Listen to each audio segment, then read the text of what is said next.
Okay, we start from this position. I'm going to come in with a back fist. The minute you get into feel this energy here, you usually a line open here, then you just come back up again with a knee and then a headbutt. Okay, so the rhythm should sound something like this: 1, 2, 3, boom, and then come in with a headbutt. All I want you to do is hit with the inner elbow. Now, a little bit of body mechanics, just give a little bump with it. Okay, so what I want you to do, you load up from here. So when we hit it, boom, this is where it would go. Well, the minute the head is on its recoil out, that's when it catches to the elbow. Come back again to the head. Okay, so all I want you to do, he jabs, we take it to here, bam, then we just bam to here, headbutt, knee, or a takedown. To answer your question, how to get that energy, how to feel when to do what lock, is to go back to an energy drill. So one of our basic energy drills is hubat. Okay, now you name a lock. Any lock? Downward elbow. Wrist lock, okay? Wrist lock's right here. Okay, somebody said downward elbow, it's a downward elbow lock. Okay? Someone said upward elbow, it's an upward elbow lock. So whatever lock you want to do from this position, you can get into it. All your locks are done out of hubat. It's just a matter of feeling the energy. I can do everything on the left side. Exact same locks again. Okay, so when you feel the energy out of the hubat, then when he punches you, you can just feel whatever lock feels good and do it.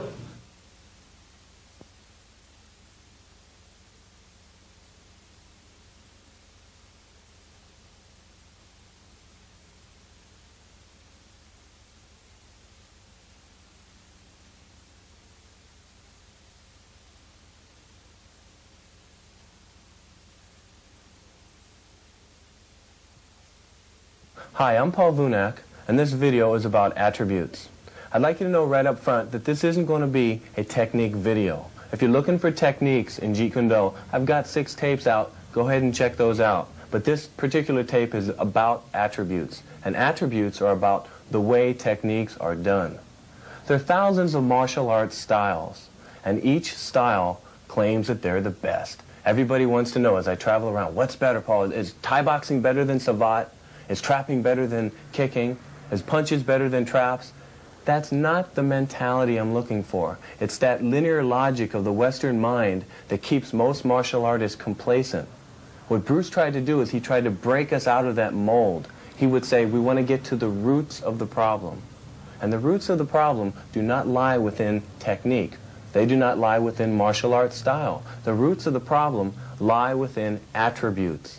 Attributes are qualities that make techniques work. A quality like speed, or power, or timing, or spatial relationship, or line familiarization. These are all of the qualities that if you put 2 people in a room, one person walks out, the other person gets carried out. The person that walked out had the superior mix of attributes. Now what I'd like you to do is check out this film clip I have. It's not about martial arts, but it's what I consider very good attributes.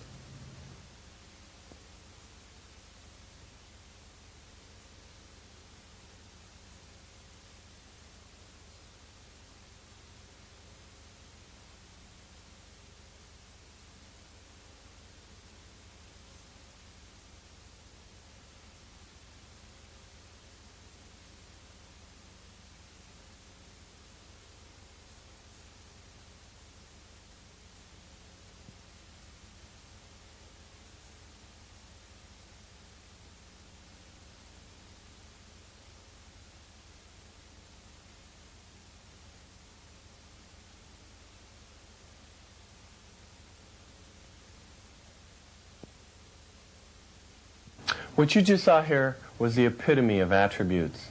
But I want you to pick up on a point. The techniques that they did, a tackle, a pass, a slam dunk, these are the same techniques that every other basketball or football player does. Go all the way back to high school. High school players dunk. High school players pass the ball, they dribble, they shoot, they set screens. College players, same thing. These are the techniques of the game. NBA, same thing. But why are there a few individuals that stand out, excel? Your Magic Johnsons, your Dominique Wilkins, your Michael Jordans. What makes these people different? They don't know any style of basketball that's better than any other style of basketball. It's not a hard style of basketball or a soft style or a circular style. It's just one thing. Their attributes happen to be a higher level. So this is the same thing with martial arts. Why people stand out in sports is the same reason for why they stand out in martial arts, because their attributes are a higher level. And this is what JKD is all about, the development of attributes. And attributes are the points that make every technique work, regardless if it's a tackle in football or a jump shot in basketball or whatever sport or art you're talking about. So this videotape is going to be about attributes. It's going to be about training. You're going to see techniques in it, but it's not there to teach you techniques. In fact, most of the things we'll be doing, you won't probably know what's going on. We'll be doing it pretty fast, and it's done at a higher level because it's not here to show you the basic fundamentals. We're here to show you a mentality.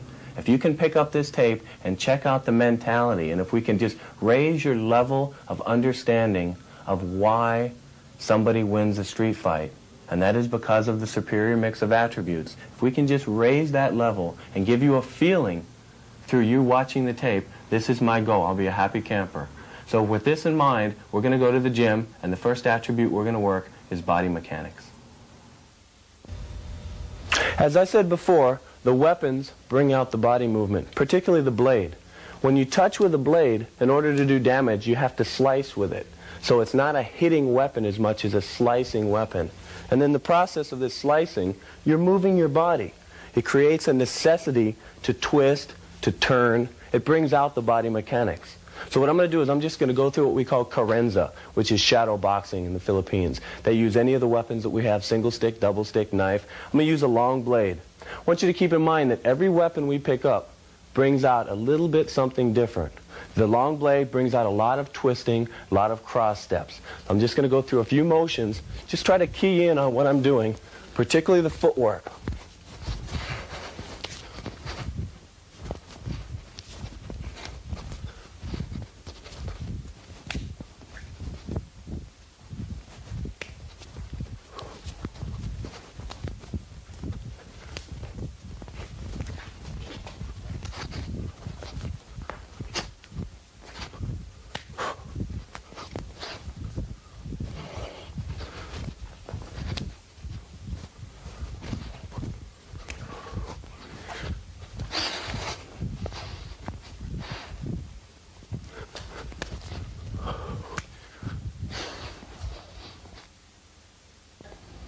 Now what I'm going to do is I'm going to use the short blade. The short blade brings everything in tighter. If you took the same motions with the short blade as you did with the long one, you're going to lose the economy of motion. So what you have to do is keep everything in tighter. It brings out the cat-like movement. This is what we're working as body mechanics.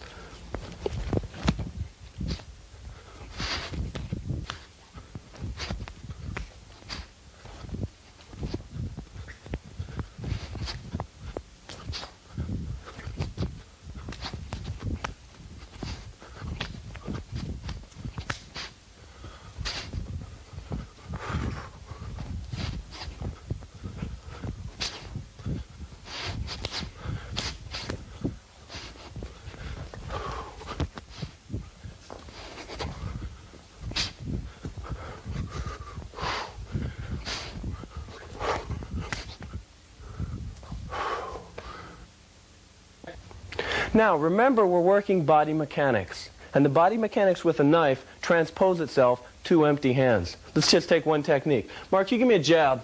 I cut the bicep, I come to here, and I lapsao, or I hilaing. If I go empty hands with this, it's the same thing. You hit the nerve on the bicep. So as soon as he jabs, boom, we're just taking out that nerve. If I follow up with that, boom, I'm to here, and that's my trap. Now, if I change the grip with the knife, if we go to this grip, when Mark jabs, we're just destroying the fist on contact. If I follow up with a shot, I can go fist, bicep. Now, when we go to the empty hands, the elbow we use in lieu of the knife, boom, straight to here and right back to the bicep again. So every motion you have with the knife, you have with the empty hand. The point is, if you work the knife, and if you move with the knife, then when you go to the empty hand, your movement is a little bit better, a little bit crisper. Now we turn to the single stick, and I want you to notice my body mechanics. They're a little bit different. When you have a stick in your hand, you're not working the fluidity quite as much as if you had a blade in your hand. But you are a little bit crispier. You're a little bit tighter. The motions are a little bit quicker. You're going to notice the speed come out a little more with the stick, and the smoothness come out a little bit more with the long blade. I'm going to move around a little bit. I'll start off slow, and just try to keep your eye on the movement.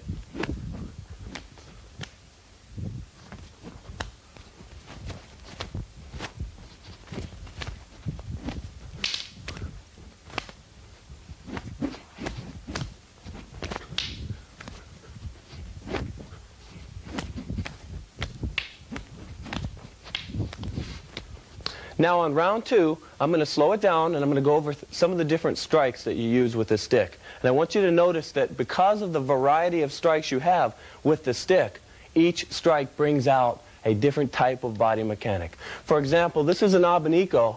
If you notice my twisting, whereas this would be a redondo, and this is a different type of twisting. So if you just notice the long motions, then the tight motions, and each motion brings out something a little bit different. I'm just going to move around, try to key in on the motions.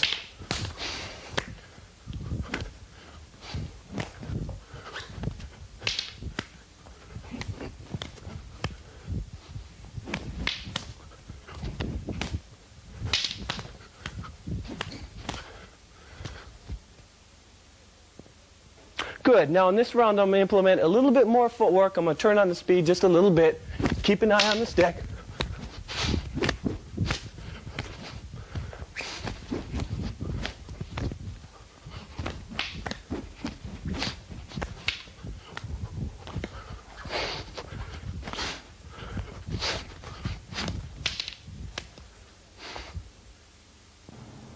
Now our next attribute is going to be speed.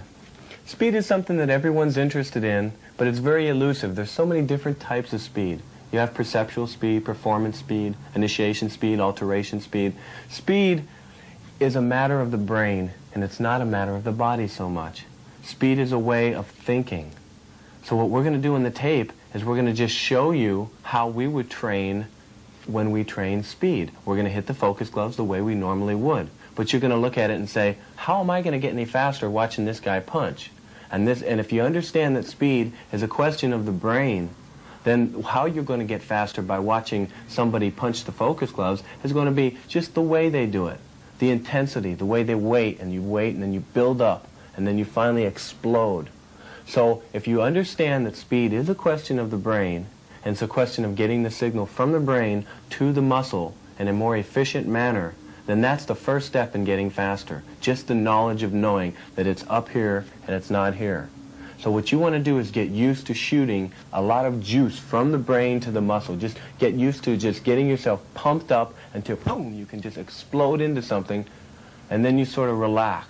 And when you get that feeling started, that's your first step in getting quick. So what I'm going to do is I'm going to give you a few pointers on how to do that. Now here's one pointer. I want you to take any motion that you want to get quicker, and I want you to break it down into 2 parts. So for example, if you use a jab, we go from here all the way out and all the way back. That's the full motion. Now what we're going to do to get you quicker is just have you do half of that motion, from here to here, and then back. So you just work the first half of the motion. Then you work the second half of the motion on the retraction. I'm going to repeat all this in the gym for you again. The main concept that I want you to get is A, it's a question of the brain, it's a question of building an emotional climax there, and B, break all of your motions in half and just work half of the motion first. And if you understand that, you're on your way to getting a little bit faster. Okay, so let's go to the gym and I'll show you a few training techniques. We'll see what we can do with that. Now, the 2 concepts that we covered are 1, breaking any motion that you want to improve the speed on in half and working each separate half of that motion. And the second concept was taking the juice from the brain and sort of turning up that mental, emotional volume to where that juice, that signal from the brain to the muscles happens quicker and more efficiently. We're going to take one at a time. We'll start with breaking a motion in half. It's the first step to increasing your speed. So we're going to take a jab, for example. The jab starts here, goes from 0, 50 to 100 and then back. What you do is you work from 0 to 50 first, for whatever amount of time you want. So you move around and you just work the first half of the jab. This motion will get you faster because if you take it and split it in half and work one half of the motion, you're going to be twice as fast. This is the first half of the jab. Then we take the second half. So you take it from 50 and just pull it back. So you're working the second half and you're working the first half. You do this with any strike you want to increase your speed on. Now, what the other concept is, taking the juice from the brain and putting it into the muscles in a more efficient manner. To do this, you want to be set a little bit longer than normal. Okay, Mark, let me borrow you. We're going to start with a kick. Now, when I say set longer than normal, I'm talking about You want to get yourself in a posture that you normally aren't. To use the focus gloves properly, we should both be up, moving around, jabbing, crossing, kicking, getting a variety of different strikes. But to just isolate the one attribute, speed, you don't want to do that. You want to get a little bit lower and get yourself in a little bit more of a mental set posture. So the strike is here. Here's the glove. I'm getting myself set and prepared. As I think in my brain, I'm counting to 10. When I reach 10 in my brain, this is the climax, so to speak. So when I'm about to kick, I'll burst at 10.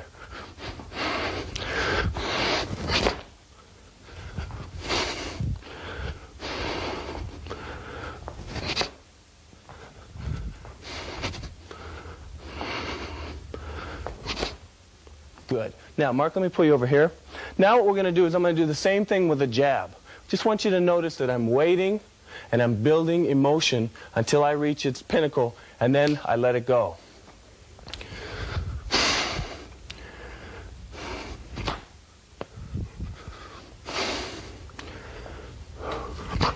Normally you would never get set like this. You want to move around in a fight. This is just to work the initiation speed.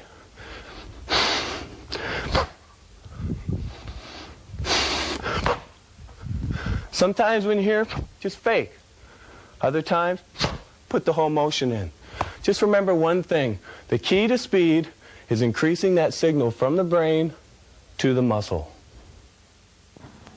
All right, now the third attribute we're going to cover is strength. And like speed, there are different types of strength. The type of strength we're looking to get is what we call isometric strength.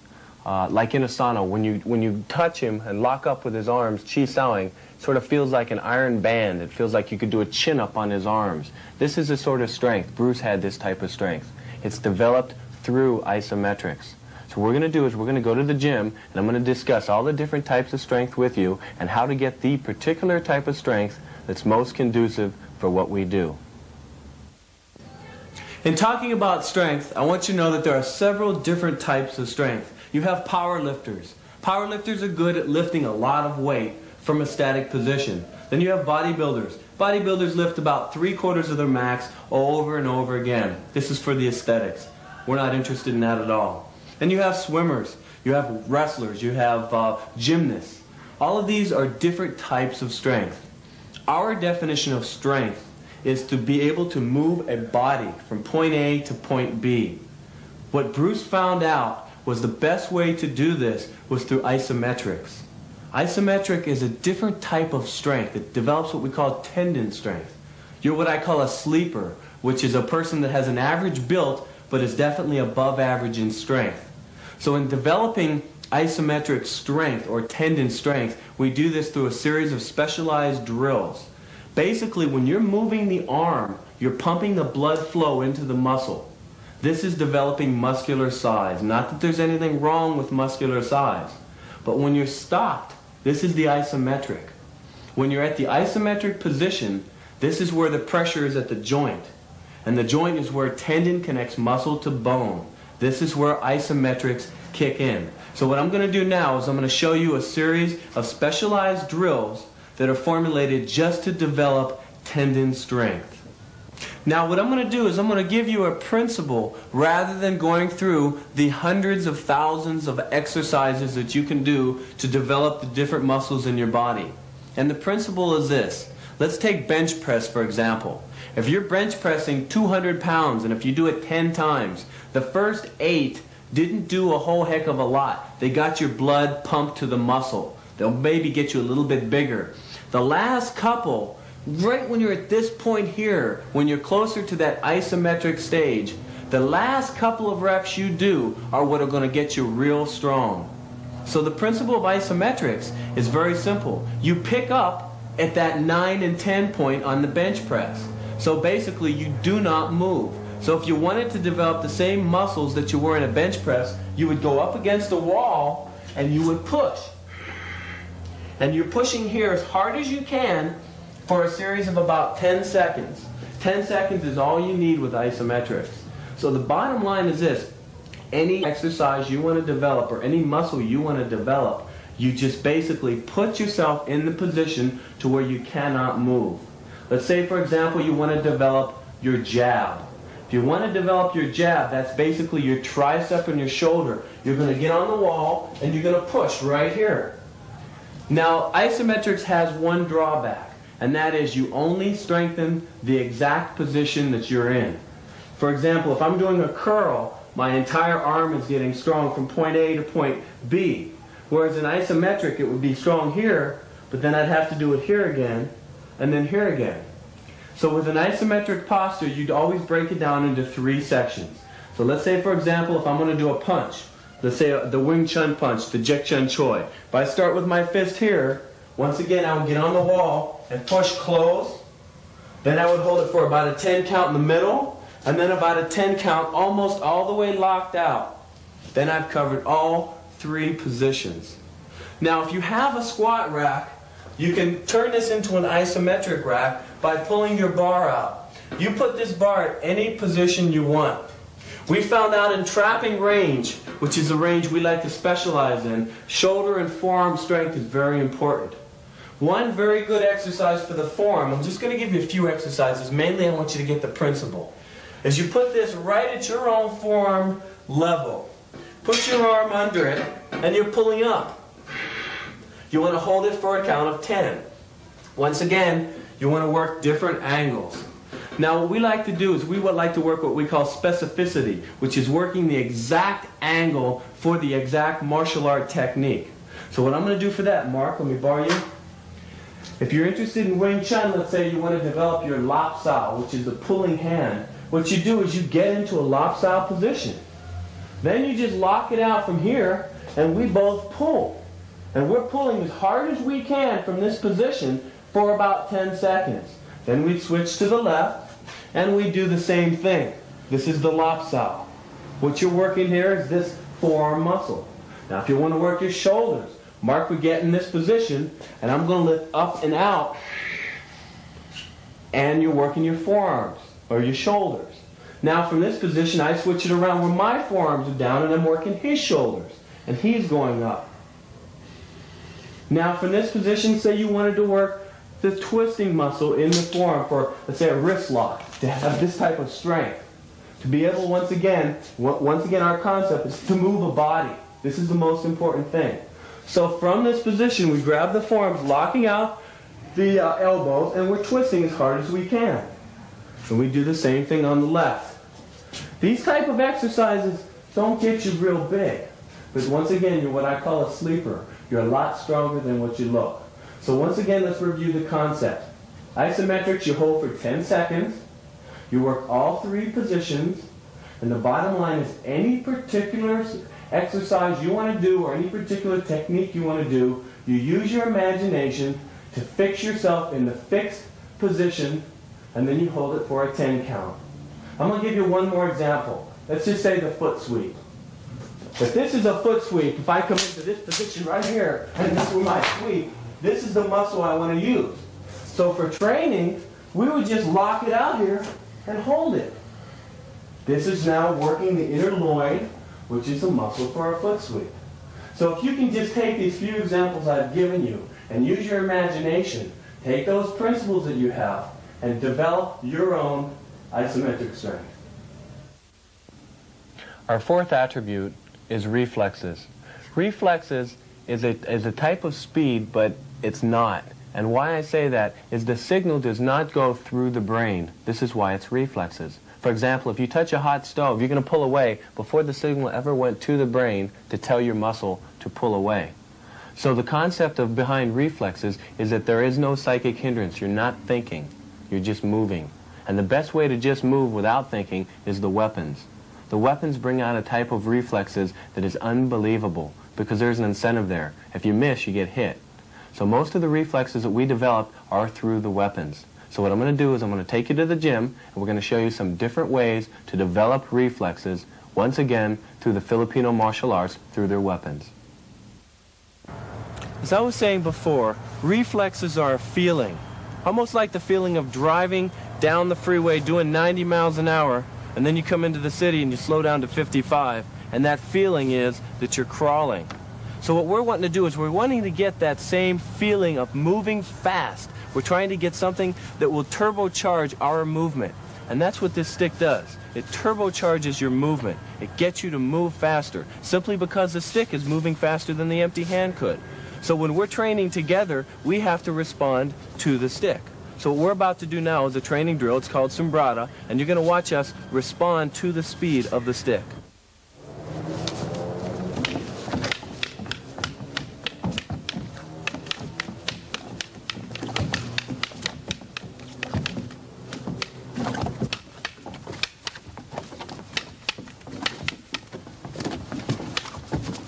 Good. Now, as I was saying before, the stick is moving faster than the hand can move. So therefore, if he's blocking the stick, he's got to move a little bit faster. So for example, when Mark gives me the number 1, what I'm doing is I'm coming in with a shot. He's got to block that. If he doesn't block it, it's going to sting. The minute he blocks that shot, that is creating a necessity for him to move a heck of a lot faster than he would normally. So that's the key. This stick is turbocharging the movement. Now, what I'm going to do this round is we're going to step it up a little bit. We've got the pads on, and this enables me to turn on my speed a little bit more. I can kick in the half beats. So I'm going to throw Darth Vader in here, and I'm going to put in my little half beat shots with the rear hand. I want you to keep an eye on when the inserts are coming in. Okay, Mark.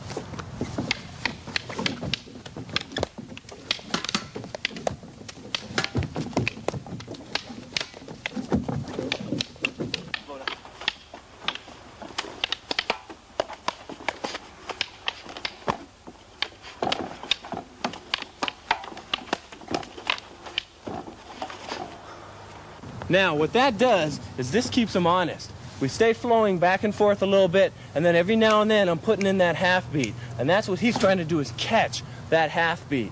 And in the process of that catch, that's getting him a little bit faster, thanks to the use of this.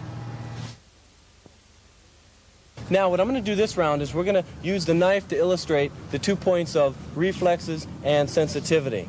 Normally, you use Chi Sao to develop sensitivity. For example, if we were rolling, this is Chi Sao. He's trying to stop a solid hit to the chest with either a Fuk Sao or a Bong Sao, where I'm trying to come in. So his point is to stop a solid hit. Now, when I put a knife in my hand, a solid hit isn't the only thing he's got to stop, because all this knife has to do is just graze. So his reflexes, his sensitivity, and his timing have to be just that much more acute. So what we're going to do is we're going to do this knife drill, and you watch the reflexes Mark has to use.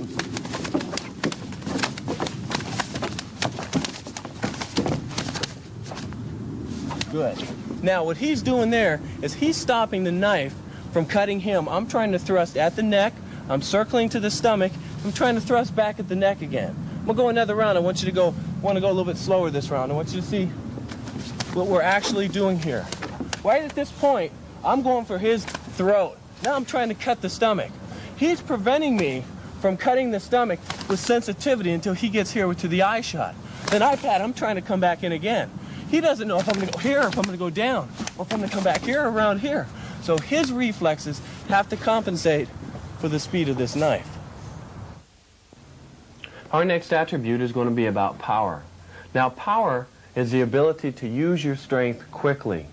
And quickly means that the opponent is moving. If you're focusing on an inanimate object, that has nothing to do with power. Breaking bricks, boards, chopsticks to the throat, tongue push-ups, that has nothing to do with power. I have very little patience for that. Power is a boxer, a Thai boxer. You want to find power, glove up and get in with somebody. But breaking boards and breaking bricks, well, that's not it. That's got nothing to do with the actuality of functional power. So what I want you to keep in mind are the important points. And the important points of power, the people that get power, the boxers, the Thai boxers, are very simple, because it's the same as sports. Number 1, they have body torque. Number 2, they have intensity. Number 3, they have body mechanics. They don't need to yell, they don't need to scream, they don't need to ki-eye, they don't need a belt. They just, boom, have an athletic ability about them. They move, they hit. That's what power is all about. So let's take you to the gym. We'll explain it a little bit more and check out some of the ways that you can get a little bit better power. In talking about power, I want you to remember 4 things. You have accurate timing, correct placement, mental application, and body mechanics. Accurate timing is you're timing the opponent when he's coming in at you, like 2 cars hitting head on. Correct placement is that you're hitting solid, you're not grazing off the skin. And mental application is the juice you put from your brain into your punch. And then you have body mechanics. Body mechanics we get from the weaponry. Whether it be a stick in your hand or a knife or empty hand, regardless, you have to torque your body to make it work. After you put down the weapon, that same body torque or body mechanics goes into the empty hands. So what I'd like you to do is watch the movement and key in on the legs. That's the most important thing. I'm just going to play around. We don't always go as hard as we can go. You jab light and you cross and then you eventually put some more power into it. Keep an eye on the legs. You don't hit with just your arms. You hit with your legs. You hit with your whole body. Watch the footwork and watch the body hitting.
Now I'm going to talk a little bit about power and kicking.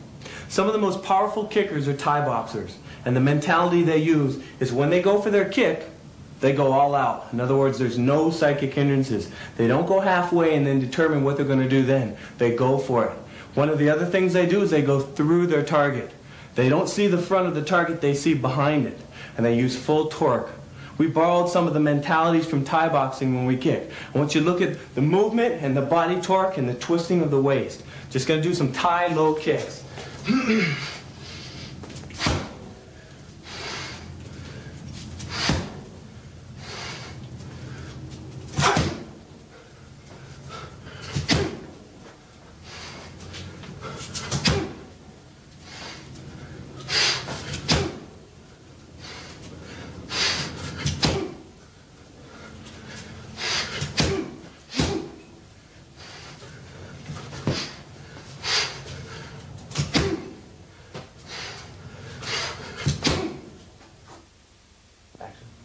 Now, our last attribute deals with proper mental attitude. What we mean by proper mental attitude is the ability to be intense in a fight and also to be relaxed. And this intensity and relaxation has to fluctuate according to the range you're in. When you're in long range, you're moving, you're sticking, you're stop hitting, you're in your preliminary analysis of the fight. It's your first few seconds. You don't know this guy. It does you no good to be a screaming, raging banshee out in that range. That's the killer instinct in the wrong range. That's the person that's going to get himself stop hit. Now, when you come into closer range, when you're into trapping range, close enough to where you can headbutt him, he can headbutt you, you can elbow him, vice versa, that's the range that you need killer instinct. That's when it's got to click on. And when it clicks on, it's got to go all the way. Like a rag doll, you have no mentality. There is no you. There's only him. If you're worried about yourself getting hurt, you're in the wrong frame of mind. That's not the proper mental attitude. So you have to have control to a degree and then complete abandon.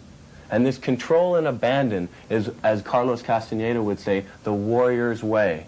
And the warrior's way is the proper mental attitude. Now, when we talk about proper mental attitude, we're talking about it on the physical front. But as Dan Insano has stated before, that's only the tip of the iceberg. The street fighting is only the tip. That's what most people see. The mass of the iceberg is underneath the water. This is what you don't see. The things you get out of martial art that I regard as much more important than the street fighting. The mental, the emotional, then finally building your way up to the spiritual. But what's nice about starting at the physical door is it doesn't tend to be hypocritical. You start out building a nice foundation. You're impeccable in everything you do on the physical front. Every jab you throw, every move you make, every time you hit the heavy bag, you do it like it's the very last time you're ever going to do it. And when you develop those habit patterns, they tend to transfer over to the mental, to the emotional, and then finally to the spiritual. So what we're trying to do is achieve the spiritual, and our particular path is through the physical. There's many paths to do it. That's just the one we chose.